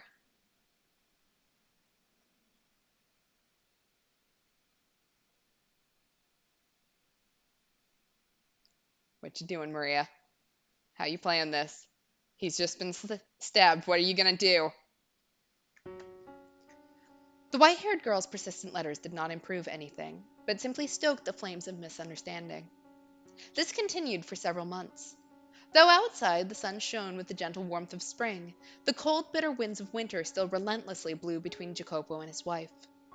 Not allowed to leave her shed and never receiving a reply to her letters, the white haired girl's only source of information was Maria.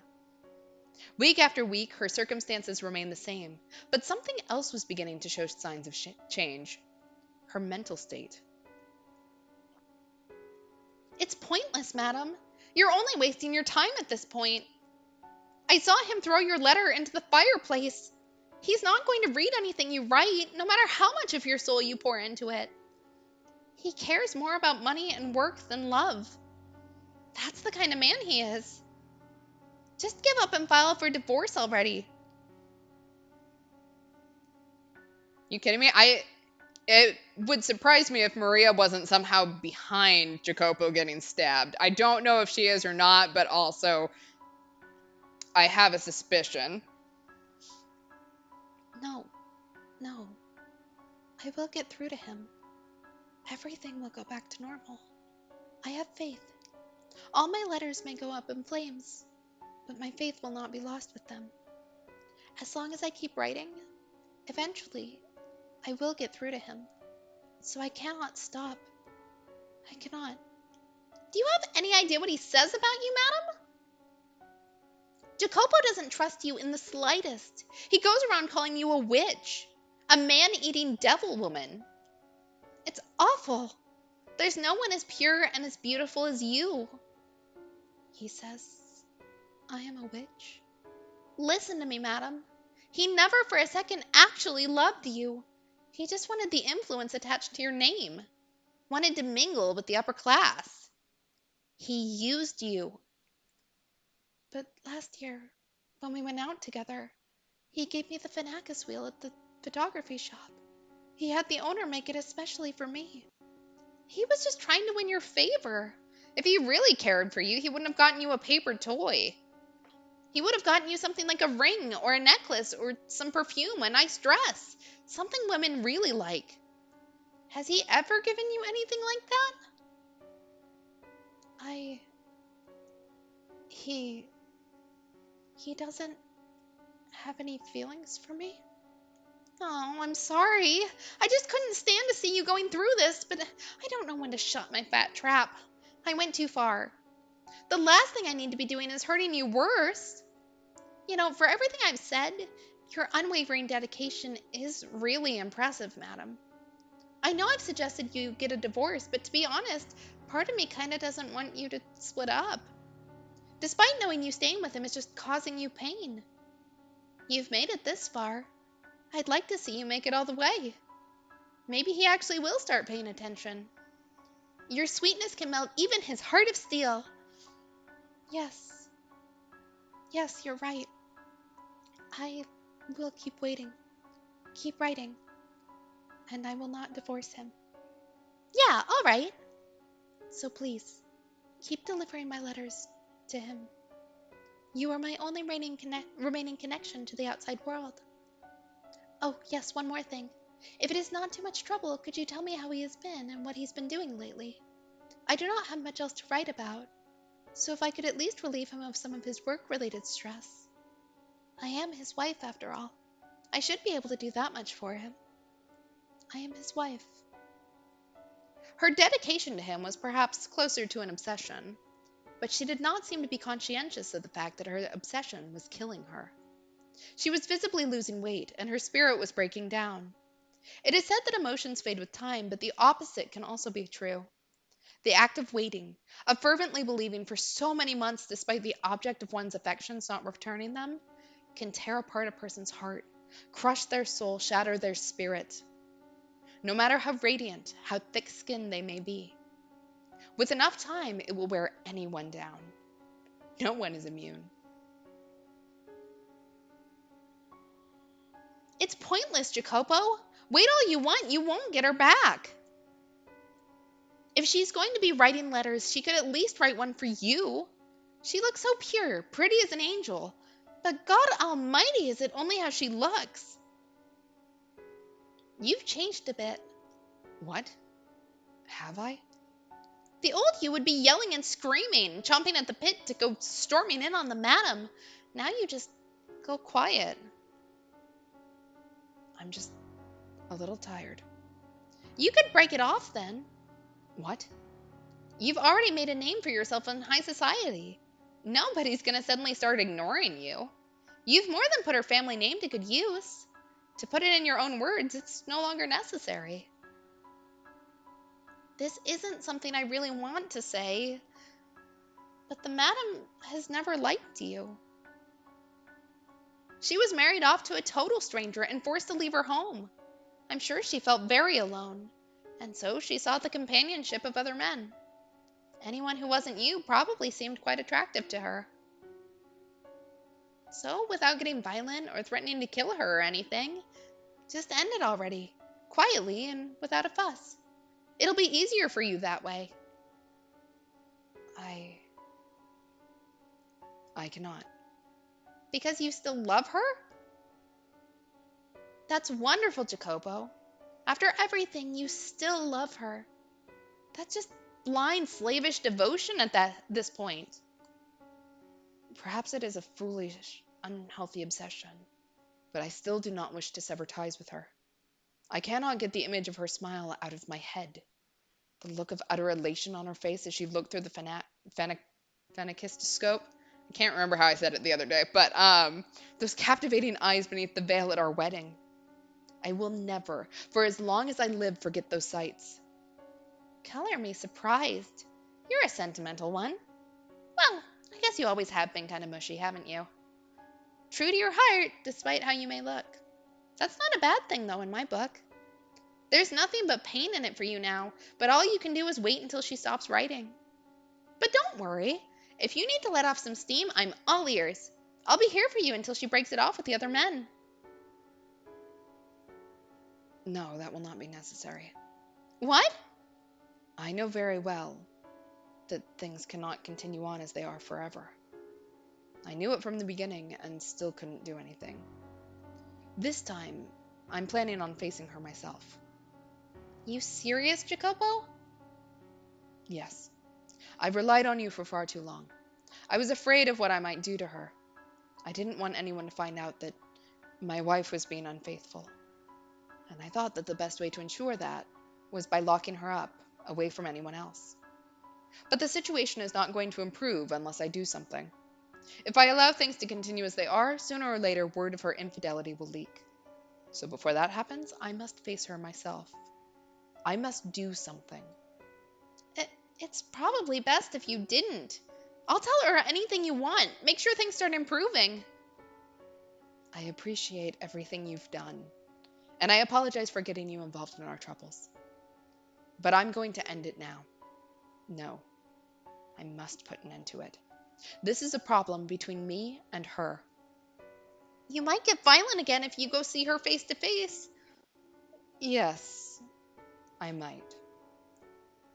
I might do something that would look rather bad for me. But it's reached a point where, until the two of us face up to each other, it's never going to go away. It took me far too long. I wasted too much time trying to find my resolve.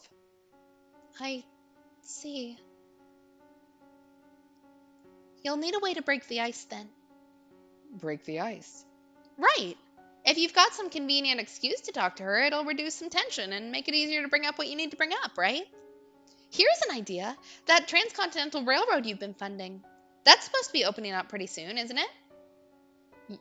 Yes, it is. There'll be a message by telegraph when it happens, right? You can ask her to be there to hear it. Then you can invite her to ride the first train. You've put your heart and soul into this project, and it's finally being realized. It's going to be an amazing day for you, and a day like that's ripe for more good things to happen. Oh, what is she planning? She is going to ruin this man. It's going to be the accomplishment of a lifetime. Don't look so down in the dumps. You're sending trains across this massive continent, carrying on them the people of this country's dreams. Who says you can't stick a dream of your own on it, too? Right. Yes, you have a point. A railroad that spans from coast to coast. She's a sickly girl, which makes long trips difficult. But this new rail system should make them much less straining. It would allow me to show her the world. Yeah, that's perfect. I'm getting excited myself. It'll go great, I'm sure of it. Yeah. Yeah, the ultimate prank, a whoopee cushion on his train seat. Reminds me of that Bob's Burgers episode where Louise puts the brownie on Mr. Franz's seat. Um,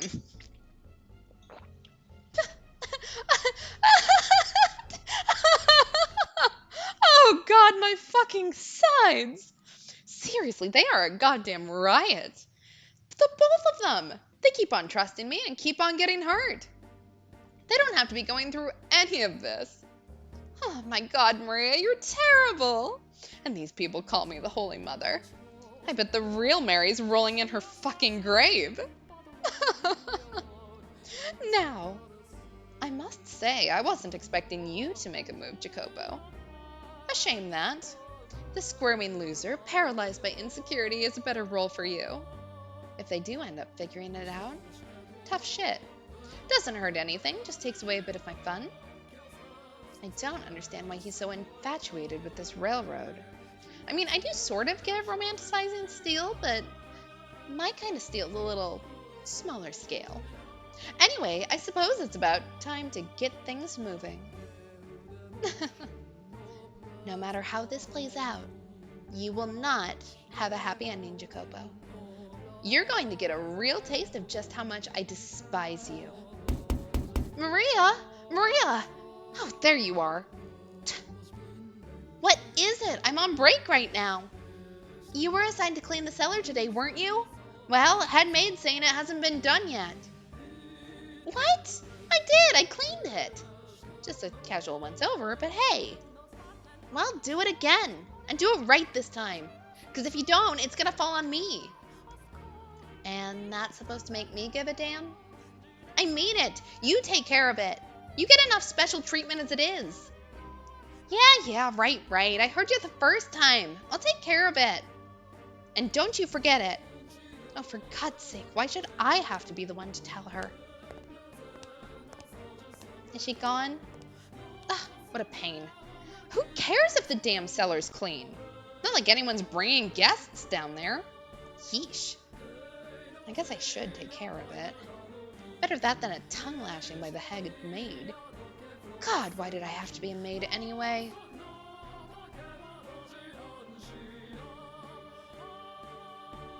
What a dink place. Ugh, it's so dark and humid down here. Makes me feel gross.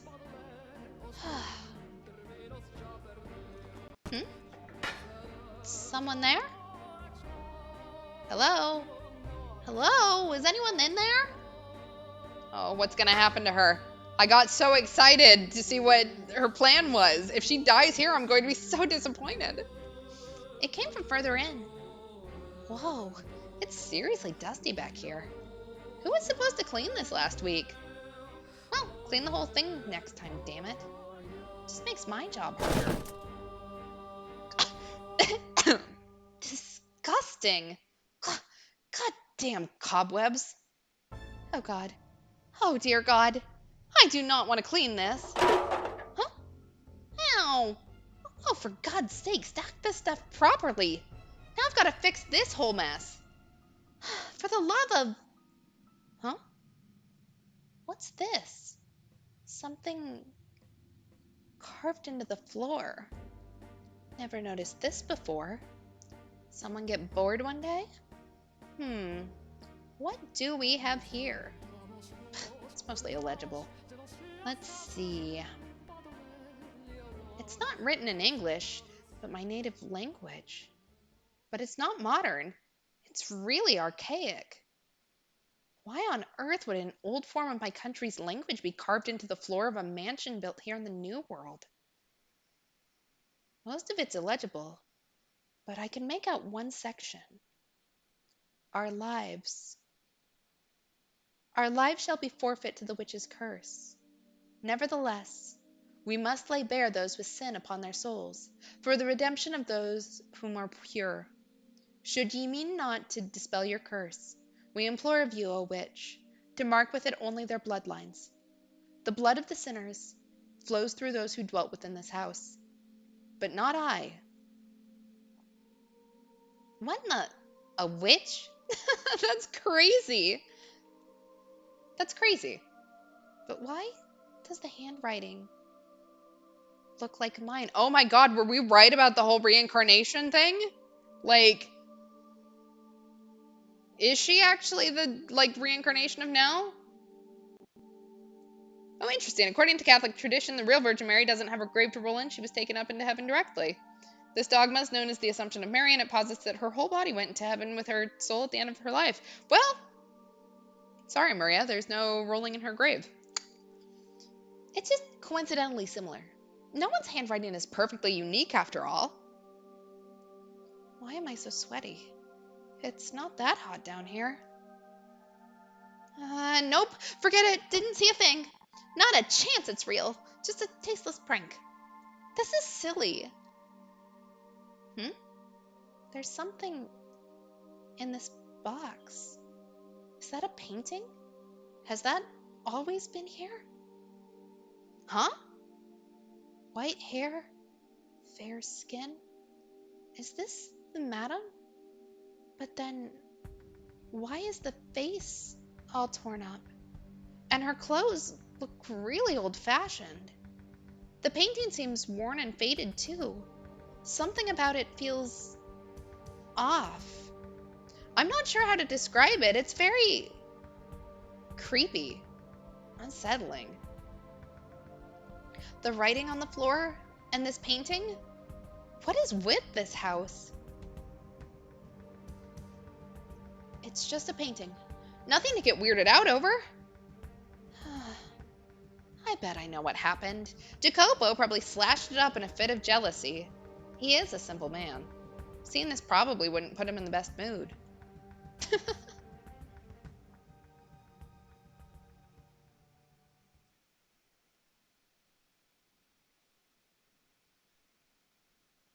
Oh no. What's about to happen? What was that? Um, is someone there? The door is open. Nobody's there. Oh, what's this? A painting? Who could have left it here? Huh? Is that m- me? Why? But my face, it's been cut. No! Why would someone have this painted? Just to do this? Who would who would do such a thing? You are like a witch, my dear, like a demon. Your very presence brings misfortune upon others. You're cursed. Uh, no, I'm not. I, I, I am not. Was it you, Jacopo? Did you, did you have this painted so you could destroy it? Do you really despise me to that extent? Why, why do you, what, what did I ever do to make you hate me so? Why? Why? Uh, uh, uh, I, all I'm doing is waiting for you. You worthless tramp. Are those ears only for show? This house has no need of a garden. I always thought you at least had some sense of taste. Silence. It's all your fault. Every last thing. Then say goodbye to your freedom. I'll kill you. Does the mere act of waiting impose upon you? Does my mere presence pervert you? Would it be better if I were gone?